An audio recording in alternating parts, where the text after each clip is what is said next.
Christmas అంటే ఏంటండి? క్రీస్తును ఆరాధించడం. క్రీస్తును ఆరాధించడంలో మనం చేయాల్సిన పనులు. ఈరోజు అంశం క్రిస్మస్ లో చేయవలసినవి లేదా క్రీస్తును ఆరాధించే విషయంలో చేయవలసినవి. నంబర్ 1 మనం చదువుకుందాం. లూకాసు వార్త 2వ అధ్యాయము 20వ వాక్యాన్ని మనం చదువుకుందాం. లూకాసు వార్త 2వ అధ్యాయము 20వ వాక్యాన్ని మనం చదువుతాం.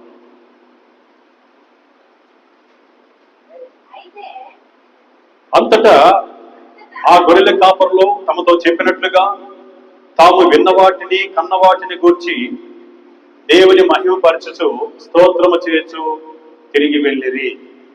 దేవుని స్తోత్రం.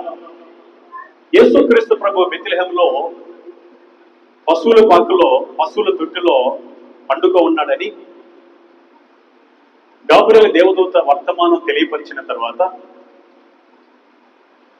ఆ రాత్రి వేళ పొలాలలో తమ మందను కాచుకున్న ఆ గొర్రెల కాపరులు ఒకరినొకరు కొరుకొట్టుకొని వేగిరమే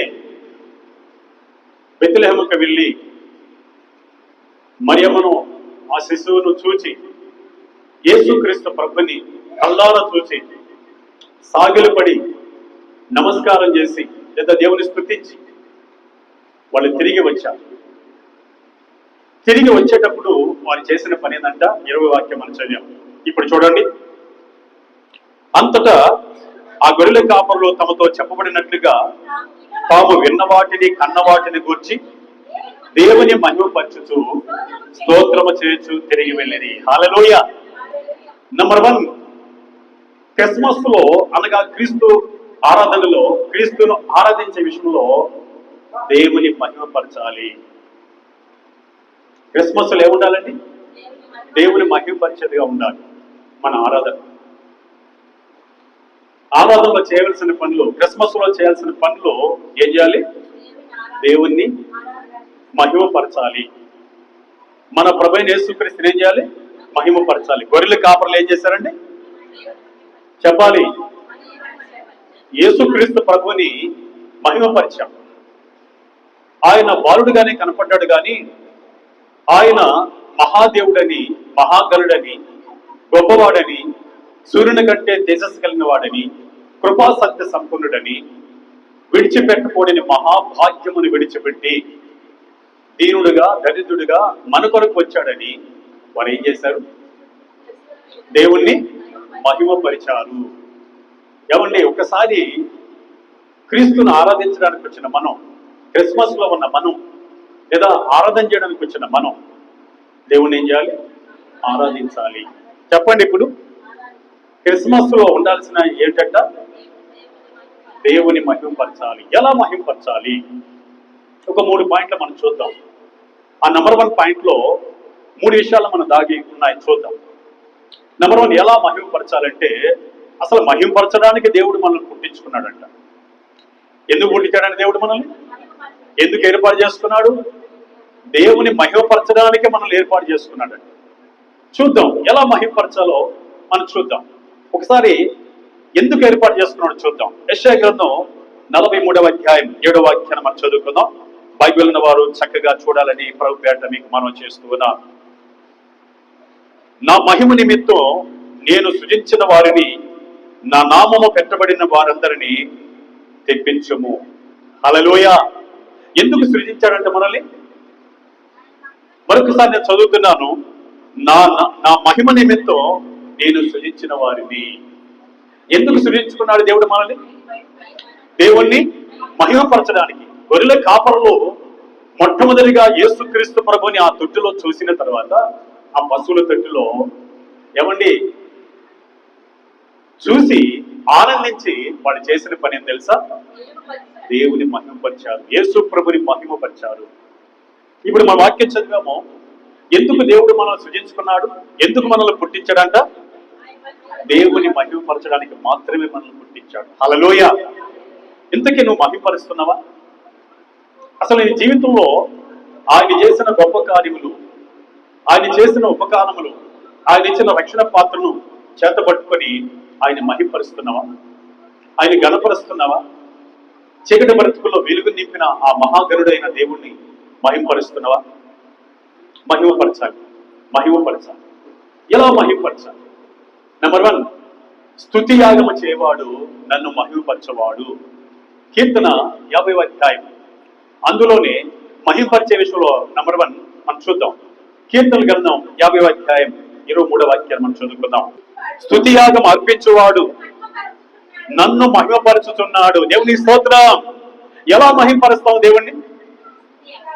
చెప్పాలి. గొర్రెల కాపురలో ఏం చేస్తున్నారు ఇప్పుడు ఇక్కడ? ఏమండి? మహిమపరుస్తూ స్తుతి యాగము చేస్తున్నారు, స్తుతి చెల్లిస్తున్నారు, ఘనపరుస్తున్నారు. స్తుతి చెల్లించడం, ఘనపరచడం దేవుణ్ణి మహిమపరచడము. కనుక దేవుని వాక్యం చెప్తుంది ఎలా దేవుని మహిమపరచాలంటే స్తుతి యాగము చేయవాడు. వచ్చిన నీవు మనసారా, హృదయమారా, నీ నోటి నిండా నీ జీవితానికి అనుగ్రహించిన రక్షణను గురించి, రక్షకుడు పుట్టాడని ఆనందంతో, సంతోషముతో మన దేవుని ఏం చేయాలి? స్తుతించాలి, దేవుని ఘనపరచాలి, దేవుని కొనియాడాలి. ఇదే దేవుని మహిమపరచడం. హల్లెలూయ. అందరూ స్తుతిస్తుంటే నువ్వేదో ఆలోచన చేసుకుంటున్నావు. అందరూ ఘనపరుస్తుంటే ఏదో పోగొట్టుకున్న దానిలాగా ఉన్నావు, పోగొట్టుకున్న వాడిలాగా ఉన్నావు. సహోదర సోదర, దేవుని సన్నిధికి వచ్చిన తర్వాత దేవుని మహిమపరచాలి. గొర్రెల కాపరులు ఏం చేశారండి? దేవుని మహిమపరిచారు. యేసు ప్రభుని పశువుల తట్టులో చూసిన తర్వాత ఆయన్ని మహిమపరిచారు వాళ్ళు. మహిమపరచడం అంటే చెప్పండి, స్తుతి యాగము చెల్లించడము. దాని కొరకే మనం స్తుతించబడ్డాం. దేవుని గణపరచడానికే, స్తుతించడానికే, మహిమపరచడానికే మనం పుట్టామని దేవుని వాక్యం మనం చూసాం. దేవుని స్తోత్రం. హల్లెలూయ. ఇక దేవుని మహిమపరచడం వల్ల రెండో భాగం ఏంటంటే ఏమండి? సత్క్రియలు చేయడము. సత్క్రియలు చేయడము దేవుని మహిమపరచడం. ఏమండి? క్రిస్మస్ అంటే హ్యాపీగా కొత్త బట్టలు కట్టుకోవటం, హ్యాపీగా పిండి వంటలు చేసుకోవటం, హ్యాపీగా ఏమండి చికెను, మాంసము లేదా గారెలు అన్ని వండుకోవడం. ఇదే కాదు.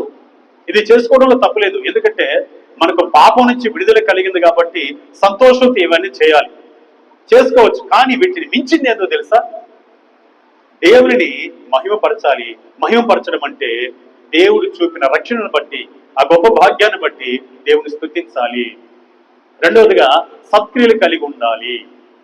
ఏమండి? శాలం సంఘమైన, లోకంలో ఉన్న ప్రతి సంఘమైన సత్క్రియలు కలిగి ఉండాలి. పేదవారి పట్ల, ఎదుటివారి పట్ల, ఏమండి గుడ్డివారి పట్ల, కుంటివారి పట్ల, అనాథుల పట్ల సత్క్రియలు కలిగి ఉండాలి. లేదా ఎదుటి సహోదరి సహోదరు పట్ల సత్క్రియలు మనం కలిగి ఉండాలి. అందుకే యేసు ప్రభు అన్నాడు, మత్తయి సువార్త 5వ అధ్యాయం 16వ వాక్యం మనం చదివినట్లయితే ఇక్కడ రాయబడింది ఎలా సత్క్రియలు చేయాలి, దేవుని మహిమపరచాలి. చూద్దాం. మనుషులు మీ సత్క్రియలను చూచి పరలోకమందు ఉన్న మీ తండ్రిని మహిమపరచునట్లు వారి ఎదుట మీ వెలుగును ప్రకాశింపనీయడి. హల్లెలూయా. దేవుడికి ఎలా మహిమ తెస్తాం? ఎలా మహిమ చెల్లించాలి? మనుషులు ఎదుట సత్క్రియలను చూపిస్తే దేవుని మహిమపరచినట్టు. హల్లెలూయా. మనము దేవుని గణపరచడం లేదా దేవుని మహిమపరచడం అంటే సత్క్రియలు కలిగి ఉండాలి మనుషుల పట్ల. ఏమండి? ఎదుటి వారి పట్ల, పేదవాళ్ళ పట్ల, దరిద్రుల పట్ల, అనాథుల పట్ల సత్క్రియలు కలిగి ఉండాలి. ఏంటి సత్క్రియలు? ఏమండి? ఏంటి సత్క్రియలు అని అంటే ప్రేమ కలిగి చేయదగిన సహాయం చేయొచ్చు, అభిమానిస్తూ, గౌరవిస్తూ, ఆప్యాయతతో పలకరిస్తూ. ఏమండి? నీలో క్రీస్తును చూపించాలి. క్రీస్తుని చూస్తే వారు దేవుడికి మహిమ కలుగుతుంది. హల్లెలూయా.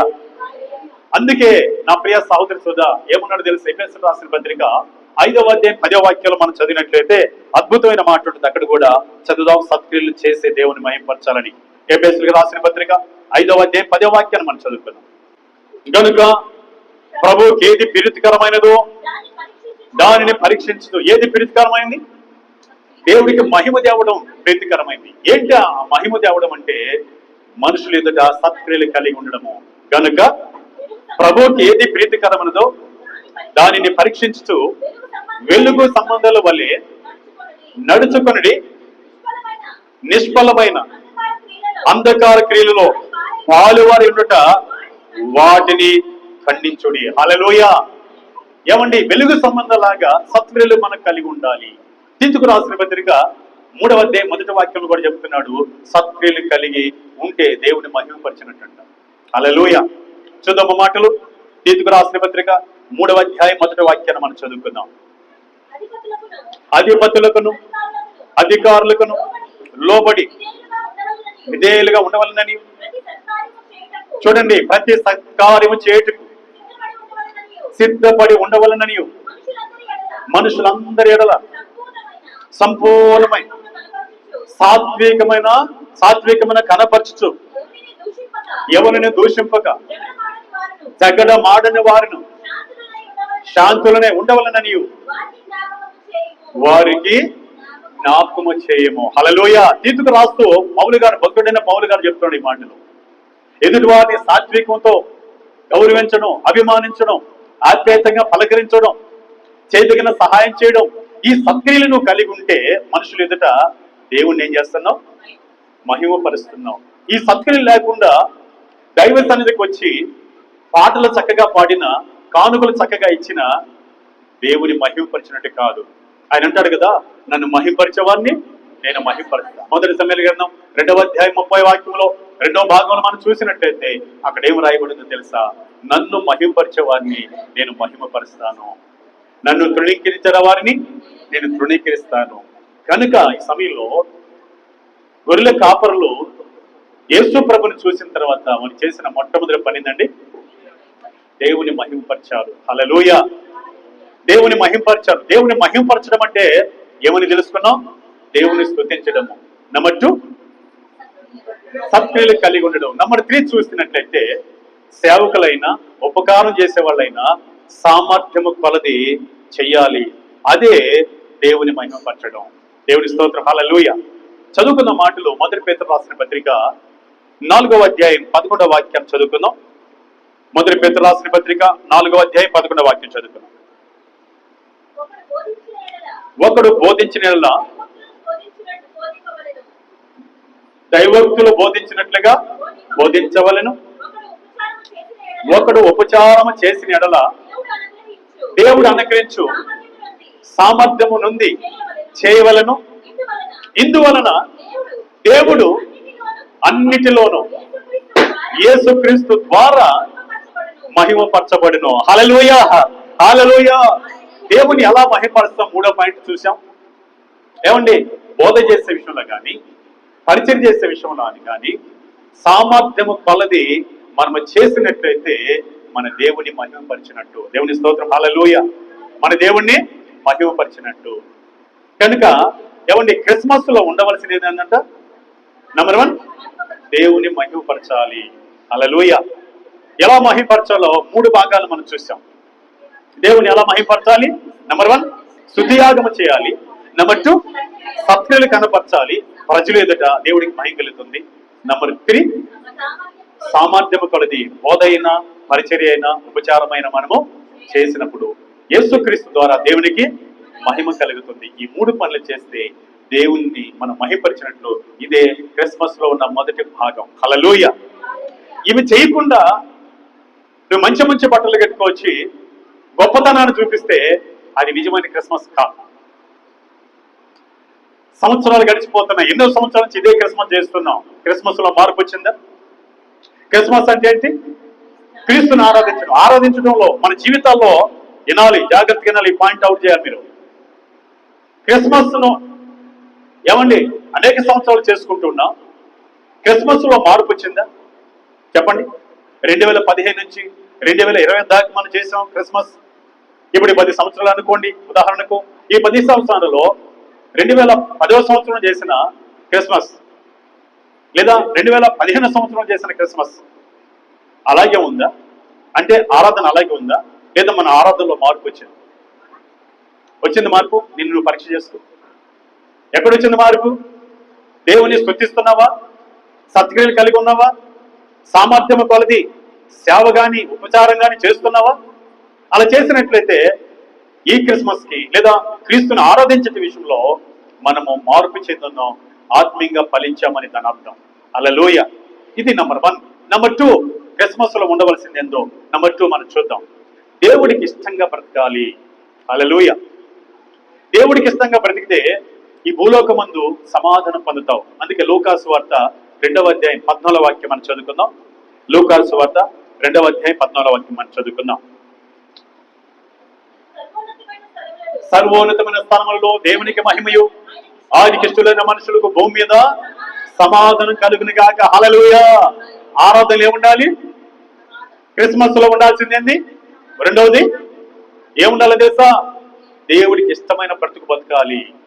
హల్లెలూయా. అప్పుడే క్రిస్మస్ కు అర్థం ఉంది, తద్వారా నీకు సమాధానం ఉంది. హల్లెలూయా. మరొకసారి చెప్తున్నాను, క్రిస్మస్ లో ఉండవలసింది రెండవది ఏంటంట? దేవుడికి ఇష్టమైన జీవితం కలిగి ఉండాలి, లేదా ఇష్టమైన జీవితం జీవిస్తూ ఉండాలి. దేవుడికి ఇష్టమైన జీవితం జీవించకుండానే ఏమండి అన్ని పండుగలు చేసుకుంటే, క్రిస్మస్ పండుగ చేసుకుంటే దానికి అర్థమే లేదు. అందుకే దేవదూతలు అంటారు, భూమి మీదకి వచ్చి ఇలా పాట పాడారు, ఏమనండి? సర్వోన్నతమైన స్థలంలో దేవుడికి మహిమయు, ఆయనకి ఇష్టమైన మనుషులకు భూమి మీద సమాధానం కలిగింది గాక. హల్లెలూయా. కనుక క్రిస్మస్ లో ఏముండాలంటే మనం ఆయనకి ఇష్టమైన జీవితం కలిగి ఉండాలి. అప్పుడే ఈ భూమి మీద మనకి సమాధానం. చూడండి సహోదరి సోదరా, దావీదు మహారాజును చూసినట్లయితే దేవుడు అంటున్నాడు, అతడు నాకు ఇష్టమైన మనుషుడు, నా ఉద్దేశం నెరవేర్చిన వాడు. నిజమైన క్రిస్మస్ ఒకవేళ క్రీస్తు పూర్వం, యేసు రాకపోయినా క్రీస్తు పూర్వం దేవుడికి ఇష్టం ఉండి ఆరాధన చేసిన వ్యక్తి దావీదుగా. హల్లెలూయా. చూడండి అపోస్తల కార్య గ్రంథం 13వ అధ్యాయం 22వ వాక్యాన్ని మనం చదివితే దేవుడే సాక్ష్యం ఇస్తున్నాడు. అక్కడ ఏమని సాక్ష్యం ఇస్తున్నాడు చూద్దాం త్వరగా. అపోస్తల కార్య గ్రంథం 13వ అధ్యాయం 22వ వాక్యాన్ని చదువుకుందాం. తరువాత అతను తొలగించి దావీదును వారికి రాజుగా ఏర్పరచను, మరియు ఆయన నేను యెషయా కుమారుని కనుగొంటిని, అతడు నా ఇష్టానుసారమైన మనుషుడు. హల్లెలూయా. హల్లెలూయా. దేవదూతలు ఏమన్నారు ఇక్కడ? క్రిస్మస్ లో ఏమన్నారు? ఆరాధనలు ఏమన్నారు? ఆయనకి ఇష్టమైన మనుషులకు భూమి మీద సమాధానం కలుగుని కాక. హల్లెలూయా. కనుక ఆయనకి ఇష్టంగా ఎవరు బ్రతికారో తెలుసా? దావీదు బ్రతికాడు. హల్లెలూయా. ఏమంటే ఇష్టానుసారుడు, ఆయనకి ఇష్టంగా బ్రతకాలి. మనం సర్వసాధారణంగా చూస్తూ ఉంటాం, ఎవరికో ఇష్టంగా ముస్తాబవుతాం, ఎవరో ఇష్టపడాలని ముస్తాబవుతూ ఉంటాం, ఎవరో మన అందాన్ని, మన గొప్పతనాన్ని మెచ్చుకోవాలని సిద్ధపడుతూ ఉంటాం. కానీ దేవుడికి ఇష్టంగా ఉంది నీ బ్రతుకు, నీ బ్రతుకు, నీ జీవితం దేవుడికి ఇష్టం ఉందా? క్రిస్మస్ లో ఉండవలసింది రెండవ పాయింట్ ఏంటో తెలుసా? నీవు దేవుడికి ఇష్టంగా ఉండాలి. అప్పుడే భూమి మీద నీకు సమాధానం. హల్లెలూయా. ఎవరో ఇష్టపడడానికి వాక్యం చెప్పకూడదు, ఎవరో ఇష్టపడడానికి మనం సిద్ధపడకూడదు, ముస్తాబవ్వకూడదు, ఎవరో ఇష్టపడడానికి ఏది మనం చేయకూడదు. దేవుడు ఇష్టపడే రీతిగా మనం జీవించాలి. అదే నిజమైన క్రిస్మస్ ఆరాధన. హల్లెలూయా. హల్లెలూయా.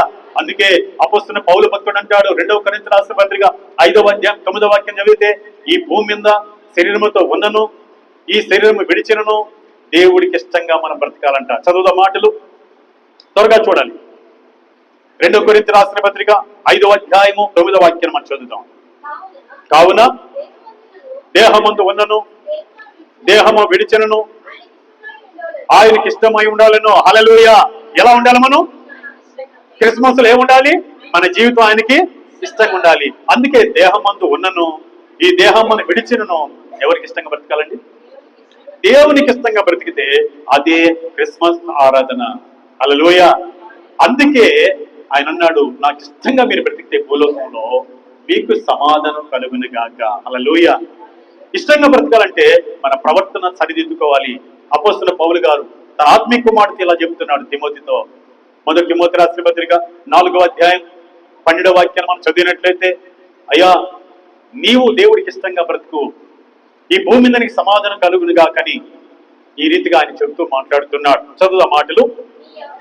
నీ యవ్వనమును బట్టి ఎవడును నిన్ను తృణీకరింపనీయకము గాని మాటలోను, ప్రవర్తనలోను, ప్రేమలోను, విశ్వాసములోను, పవిత్రతలోను విశ్వాసులకు మాదిరిగా ఉండుము. హల్లెలూయా. ఈ క్రమాన్ని నువ్వు పాటిస్తే, ఏమండి ఈ వాక్యంలో చెప్పబడిన క్రమాన్ని, ఓ యవనస్తురాలా, పెద్దలారా, చిన్నలారా, వృద్ధులారా, అందరం ఈ క్రమాన్ని మనం పాటిస్తే, తిమోతికి చెప్తున్నా, ఈ క్రమాన్ని నువ్వు పాటించినట్లయితే దేవుడికి ఇష్టంగా బ్రతుకుతావు. హల్లెలూయా. ఇష్టంగా ఎప్పుడు బ్రతుకుతావో నిజమైన ఆరాధన చేస్తున్నావు, క్రిస్మస్ చేస్తున్నావు, తద్వారా ఈ భూలోకంలో నీకు సమాధానం కలుగుతుంది. హల్లెలూయా. అందుకే మీకా ప్రవక్త ద్వారా దేవుడు అంటాడు, ఇదే కదా నేను అడిగేది, ఇదే కదా నాకు ఇష్టం అంటూ.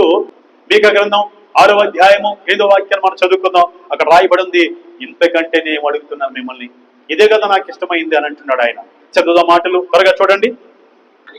మనుషుడా, ఏది ఉత్తమమో అది నీకు తెలియజేయబడి ఉన్నది. న్యాయముగా నడుచుకున్నటి, కనికరమున ప్రేమించుటి, దీన మనసు కలిగి నీ దేవుని ఎదుట ప్రవర్తించుటి. యెహోవా, ఇంతే కదా యెహోవా నిన్ను అడుగుచున్నాడు. హల్లెలూయా. ఇదిగో కొత్త నిబంధనలో చూస్తే అపొస్తలుడైన పౌలు ద్వారా తన ఆత్మీయ బిడ్డతో చెప్తున్నాడు.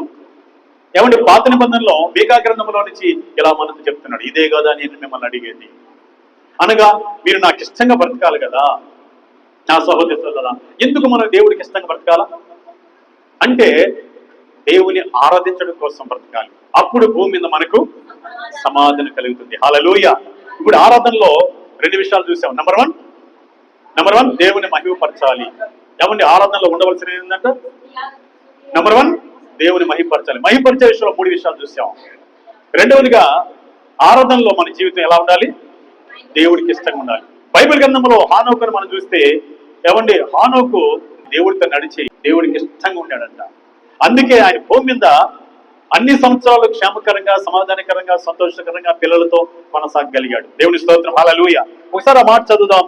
హెబ్రీయులకు రాసిన పత్రిక 11వ అధ్యాయం 5వ వాక్యం మనం చదువుకుందాం. హెబ్రీయులకు రాసిన పత్రిక 11వ అధ్యాయం 5వ వాక్యం. విశ్వాసమును బట్టి హానోకు మరణము చూడకున్నట్లు కొనుపోబడిను. అతడు కొనిపోబడక మునుపు ఎలా ఉన్నాడంట, దేవుడికి ఇష్టడై ఉండేనని సాక్ష్యము పొందిను. హల్లెలూయా. హల్లెలూయా. క్రిస్మస్ లో ఉండవలసింది మన జీవితం దేవుడికి ఇష్టంగా ఉండాలి. హల్లెలూయా. ఎలా ఉండాలండి, ఇష్టం. అదే క్రిస్మస్ ను కలిగి ఉండడం, క్రీస్తును ఆరాధన చేయడం. ఇకపోతే మూడోదిగా మనం చూద్దాం. మూడోదిగా మనం చేయాల్సిన పని ఏదో తెలుసా నా ప్రియ సహోదరి సోదరా, ఈ గొర్రెల కాపరులు ఏం చేశారో చూద్దాం. ఈ గొర్రెల కాపరులు ఏం చేశారో తర్వాత మనం చూద్దాం. లూకా సువార్త 2వ అధ్యాయము 16వ వాక్యాన్ని మనం చదువుకుందాం. లూకా సువార్త 2వ అధ్యాయం 16వ వాక్యం. త్వరగా వెళ్ళి మరియను యేసేపును తొట్టిలో పండుకున్న శిశువును చూసి వారు చూచి ఈ శిశువును గురించి తమతో చెప్పబడిన మాటలు ప్రచురము చేసిరి. హల్లెలూయా. క్రిస్మస్ అంటే ఏంటో తెలుసా, యేసుక్రీస్తు ప్రభు మన కొరకే పుట్టాడు. ఆయన విడిచిపెట్టకూడని మహాభాగ్యం విడిచిపెట్టాడు. ఎంత గొప్ప మాట అండి. విడిచిపెట్టకూడని మహాభాగ్యమును ఎంచుకనగా సర్వమానవాళి కోసం, నీ కోసం, నా కోసం, మన పాపానికి రావాల్సిన శిక్షను ఆయన భరించడం కోసం ఆయన ఈ లోకానికి మానవుడిగా దిగి వచ్చాడు. పశువుల తట్టులో పండుకున్నాడు.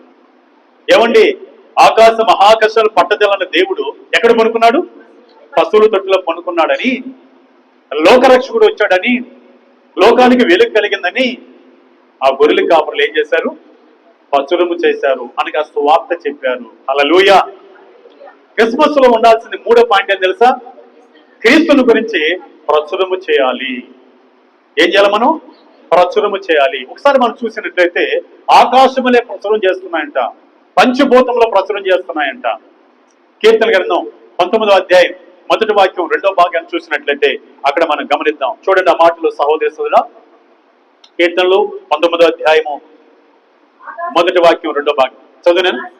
ఆకాశములు దేవుని మహిమను వివరించుచున్నవి, అంతరిక్షము ఆయన చేతి పనిని ప్రచురపరుచుతున్నది. హల్లెలూయా. అంతరిక్షం ఏం చేస్తుంది, ఆయన చేతి పనిని ప్రచురపరుచుతున్నది. ఈరోజు సహోదరి సోదర, క్రిస్మస్ అంటే క్రీస్తును గూర్చి, క్రీస్తును గొప్పతనాన్ని గురించి, రక్షకుడైన మహిమగల దేవుని గురించి అనేకులకు చెప్తున్నావా, అనేకులు సాటిస్తున్నావా, అనేకులకి ప్రచురం చేస్తున్నావా? అలాగైతే నువ్వు క్రీస్తును ఆరాధన చేస్తున్నావు. హల్లెలూయా. ఒక షాపింగ్కి వెళ్ళి మంచి శారీని చూసామనుకోండి, ఆ శారీ గురించి నువ్వేం చెప్తావు, అనేకులకు చెప్తావు. చెప్పండి, నీ బంధువులకు చెప్తావు, నీ స్నేహితులకు చెప్తావు, నీ పక్కింటి వారికి చెప్తావు. ఏమండి ఫలానా షాప్ లో మంచి శారీస్ ఉన్నాయండి, మంచి బట్టలు ఉన్నాయండి, సూపర్, అక్కడ మీరందరూ వెళ్ళండి అని వాళ్ళు అడగకపోయినా ఆ షాపింగ్ గురించి, ఆ శారీస్ గురించి, ఆ బట్టల గురించి చెప్తాం. కానీ ఈరోజు యేసుక్రీస్తు ప్రభు లోకరక్షకుడు, పాపుల రక్షకుడు, మానవ జీవితాన్ని పవిత్రపరిచేవాడు, మానవ జీవితాలకు వెలుగునిచ్చేవాడు, మానవ జీవితాలకు మోక్షాన్ని ఇచ్చేవాడు, మానవ జీవితాలకి కృపాక్షేమం ఇచ్చేవాడని నువ్వెందుకు చెప్పవు? ఆయన నరకం నుంచి మోక్షంలోనికి చేర్చేవాడు, నరకం తప్పించేవాడని ఎందుకు చెప్పవు? ఎప్పుడైనా చెప్పావా? ఇదిగో ఒక భక్తుడు అంట సంవత్సరానికి 200 ప్రసంగాలు వింటాడంట. ఒక భక్తుడు 200 ప్రసంగాలు వింటాడంట. సంవత్సరానికి ఇంచుమించు 50 పాటలు పాడతాడంట, పైబడే. అలాగనే సంవత్సరానికి మందిరానికి అనేక పర్యాయములు వెళ్తాడంట. కానీ ఏ రోజు కూడా ఆ భక్తుడు క్రీస్తుని గురించి మాత్రం ఎక్కడా ప్రచురం చేయడం. ఎలా ఉన్నావు నువ్వు? వింటున్నావా? నీ జీవితంలో నువ్వు ప్రచురం చేయకపోతే నువ్వు వేస్ట్. అసలు నువ్వు చేసేది క్రిస్మస్ కాదు, నువ్వు చేసే క్రిస్మస్ పండుగే కాదు.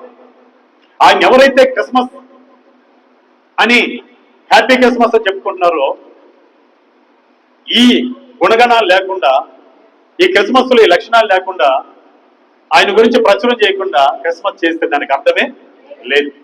దేవుడికి స్తోత్రం కలిగిన గాక. హల్లెలూయా, హల్లెలూయా. మనం గమనించినట్లయితే సమరయ స్త్రీ యేసుక్రీస్తు ప్రభువు గురించి ఏం చేసింది? ప్రచురం చేసింది. ఎలా చేసింది? తన పాపకు పుండను విడిచిపెట్టి యాకోబు బావి దగ్గర వెళ్ళి ప్రచురము చేయగా ఊరిలో వారందరూ ఏం చేయబడ్డారంట? అనేకులు రక్షించబడ్డారు. యోహాను సువార్త 4వ అధ్యాయం మనం చదివినట్లయితే, యోహాను సువార్త 4వ అధ్యాయం చదువుదాం. తీసిన వారు దయచేసి చూడడానికి ప్రయత్నించండి. 29వ వాక్యాన్ని మనం చదువుకుందాం. ఆమె ప్రచురం చేస్తూ చూద్దాం. యోహాను సువార్త 4వ అధ్యాయం 29వ వాక్యం. మీరు వచ్చి నేను చేసినవని నాతో చెప్పినవని మనుషుని చూడండి, ఈయన క్రీస్తు కాడా? హల్లెలూయా. అలాగనే యోహాను సువార్త 4:41 మనం చదివినట్లయితే, ఆమె చెప్పిన దాన్ని బట్టి అనేకులు యేసునందు విశ్వాసం ఉంచి వారు క్రీస్తును ఆరాధించే వారిగా మారిపోయారు. హల్లెలూయా, హల్లెలూయా. అలాగనే సేనా దెయ్యం పట్టిన వాడు ఉన్నాడు బైబిల్లో. సేనా దెయ్యాన్ని యేసుక్రీస్తు ప్రభు వెళ్ళగొట్టిన తర్వాత అతడు క్రీస్తును ఆరాధన చేస్తున్నాడు. ఎలా ఆరాధన చేస్తున్నాడు తెలుసా? ప్రభువా, నాలో ఉన్న దెయ్యం వెళ్ళిపోయింది, నేను నీకు కూడా వస్తాను, నీతో ఉండే పరిచయంలో కొనసాగుతానంటే యేసు ప్రభు అంటాడు, నాతో రావద్దు, నువ్వు ఇంటి వారికి వెళ్ళి, నీ ఇంటి దగ్గరికి వెళ్ళి, నీ ఊరికి వెళ్ళి సాక్ష్యం కలిగి జీవించన్నాడు. వెంటనే ఆ వ్యక్తి వెళ్ళి 10 గ్రామాలకు వెళ్ళి స్వార్థ చెప్పాడు, అనేక ఆత్మ రక్షణ నడిపించాడు. అదే క్రీస్తును ప్రచురం చేయడం. హల్లెలూయా, హల్లెలూయా. మార్కు సువార్త 5వ అధ్యాయంలో ఈ మాటలు ఉంటాయి. దేవునికి స్తోత్రం కలుగును గాక. హల్లెలూయా. మార్కు సువార్త 5వ అధ్యాయము 20వ వాక్యం మనం చదివినట్లయితే అక్కడ రాయబడి ఉంటాయి అవన్నీ. దయచేసి సహోదరి సోదరా, ఇదిగో ప్రచురము చేయకుండా క్రీస్తుని క్రిస్మస్ చేయడం నీ జీవితంలో నిజమైన క్రిస్మస్ కానే కాదు. చెప్తున్నాను ఇప్పుడు మరొకసారి. క్రిస్మస్ అంటే క్రీస్తుని ఆరాధించుడా. క్రీస్తును ఆరాధించే విషయంలో ఏముండాలి? ఆయన మహింపరిచే వరకు ఉండాలి. నెంబర్ 2, ఆయనకి చెప్పాలి, ఆయనకి ఇష్టలుగా బ్రతకాలి. నెంబర్ 2. నెంబర్ 3, ఆయన ప్రచురము చేయాలి ఆయన గురించి, ఆయన ఎందుకు పుట్టాడు. ఎవరైనా సరే క్రిస్మస్ గురించి అడిగినప్పుడు యేసు ప్రభు నీ పాపముల కోసం పుట్టాడు, మనందరి రక్షణ కొరకు పుట్టాడు, మనందరూ మోక్షం చేర్చడానికి పుట్టాడని అనేకులకి సత్యాన్ని బోధిస్తే అదే క్రిస్మస్, దాని అర్థం. నెంబర్ 4 చూద్దాం. నెంబర్ 4, ఎందుకు యేసు క్రీస్తు ప్రభు ఈ లోకానికి పుట్టాడు, ఈ లోకంలో పుట్టాడు, ఆయన ఎందుకు ఆరాధన చేస్తున్నామంటే ఆరాధనలో ఉండవలసింది ఏందో తెలుసా? 4వదిగా అంతరంగ అలంకరణ కలిగి ఉండాలి. క్రిస్మస్ లో ఏం కలిగి ఉండాలి? 4వ పాయింట్, అంతరంగ అలంకరణ కలిగి ఉండాలి. అంతరంగ అలంకరణ కలిగి ఉండాలి. అంతరంగంలో అలంకరణ లేకుండా, ఆత్మీయ అలంకరణ లేకుండా, అంతరంగంలో ఆత్మీయ అలంకరణ లేకుండా క్రీస్తుని ఎలా ఆరాధిస్తాం? క్రిస్మస్ ఎలా చేస్తాం? దయచేసి సహోదరుడా, అంతరంగంలో ఆత్మీయ అలంకరణ కలిగి ఉన్నవారు ఎవరో తెలుసా? గొర్రెల కాపరు. వారు జ్ఞానవంతులు కాదు, వారు తెలివంతులు కాదు, వాళ్ళు చదువుకున్న వారు కాదు, వారు ఊరి వెలుపల విలువలేని వాళ్ళుగా ఉన్నారు. కానీ పైకి చూడడానికి రూపం సరిగా లేకపోవచ్చు, ధనవంతులు కాకపోవచ్చు, భాగ్యవంతులు కాకపోవచ్చు, మంచి బట్టలు ధరించుకోకపోవచ్చు, పై అలంకరణ కలిగి ఉండకపోవచ్చు. కానీ వారు ఎలా ఉన్నారు తెలుసా? ఆత్మ సంబంధమైన ఆత్మీయ అలంకరణ కలిగి ఆరాధన చేస్తున్నారు. హల్లెలూయా, హల్లెలూయా. అందుకే దేవుడు మనతో అంటున్నాడు. ఏమంటున్నాడు తెలుసా? మొదటి తిమోతి రాసిన పత్రిక చదుదాం. మొదటి తిమోతి రాసిన పత్రిక, దయచేసి బైబిల్ నవరాత్రి చూడండి. 2వ అధ్యాయం 10వ వాక్యం మనం చదువుకున్నాం. 2వ అధ్యాయము 10వ వాక్యం. దైవ భక్తి గల వారమని చెప్పుకొని స్త్రీలకు తగినట్టుగా సత్క్రియల చేత తమ్మును తాము అలంకరించుకొనవలెను. హల్లెలూయా. ఎలా అలంకరించుకోవాలండి? దైవ సంబంధమైన ఏమండి స్త్రీలకు తగినట్టుగా సత్క్రియల చేత మనం ఏం చేయాలి? తమ్మును తామును అలంకరించుకోవాలి. అనగా ఏ అలంకరణ ఇది? ఆత్మీయ అలంకరణ, అంతరంగముల అలంకరణ. సర్వసాధారణంగా మనం బయట అలంకరణ చేసుకుంటూ ఉంటాం. చేసుకోవడంలో తప్పులేదు, కానీ మితముగా ఉండాలి. అంతరంగ అలంకరణ కంటే బాహ్యమైన అలంకరణ చేస్తే అది క్రిస్మస్ లో ఏమంటే నువ్వు చేయాల్సిన పని కాదు. క్రిస్మస్ లో చేయాల్సిన పని ఏదో తెలుసా? నీలో దీనత్వం కనపడాలి, నీలో సాత్వికం కనపడాలి. ఆరాధించే విషయంలో నువ్వు తగ్గించుకోవాలి. ఏమండి, దైవ సన్నిధికి వచ్చింది నువ్వు గొప్ప చేసుకోవడానికి కాదు, నువ్వు గణపరచుకోవడానికి కాదు, ప్రభువుని గణపరచడానికి వచ్చావు కనుక నువ్వు సాత్వికమైన అలంకరణ కలిగి ఉండాలి. అందుకే పేతురు భక్తుడు రాస్తాడు. పేతురు రాసిన మొదటి పత్రిక 3వ అధ్యాయము 3వ వాక్యాన్ని చదువుకుందాం. మొదటి పేతురు రాసిన పత్రిక 3వ అధ్యాయము 3వ వాక్యాన్ని చదువుకుందాం. జడలు అల్లుకొనటి, బంగారు నగలు పెట్టుకొనటి, వస్త్రములు ధరించుకొనటి అను వెలుపటి అలంకారం మీకు అలంకారముగా ఉండక, చూడండి, సాధువైనట్టు మృదువైనట్టునైనా గుణమును అక్షయ అలంకారము గల మీ హృదయపు అంతరంగ స్వభావమును మీకు అలంకారముగా ఉండవలెను. హల్లెలూయా. ఇది దేవుని దృష్టికి మీకులా విలువ గలది. కొంతమంది చెప్పండి దేవుని స్తోత్రం. దేవుని దృష్టికి అంతరంగములో అలంకరణ ధరించుకొని ఆరాధన చేయాలి. అదే క్రిస్మస్. హల్లెలూయా. పూర్వం ముందున్న స్త్రీలు ఏం చేశారంట? తమ భర్తలకు లోబడి ఏమండి తమను తాము ఏం చేసుకున్నారంట? అలంకరించుకున్నారు. ఇప్పుడు ఎవరికి లోబడాలి మనం? మన ప్రభు అయిన పెళ్లి కుమారుడికి ఏమండి మనం ఏం చేయాలి? వధువు సంఘముగా మనం ఏం చేయాలి? అలంకరించుకొని ఏమండి క్రీస్తును ఆరాధించాలి. హల్లెలూయా, హల్లెలూయా. చాలా మంది చూడండి, నీ అందాన్ని ఎవరు చూడడానికి? ఏమండి నీ నగలు ఎవరు చూడడానికి? నీ పట్టు వస్త్రం ఎవరు చూడడానికి? ఏమండి అసలు అంతరంగంలో అలంకరణ లేదు.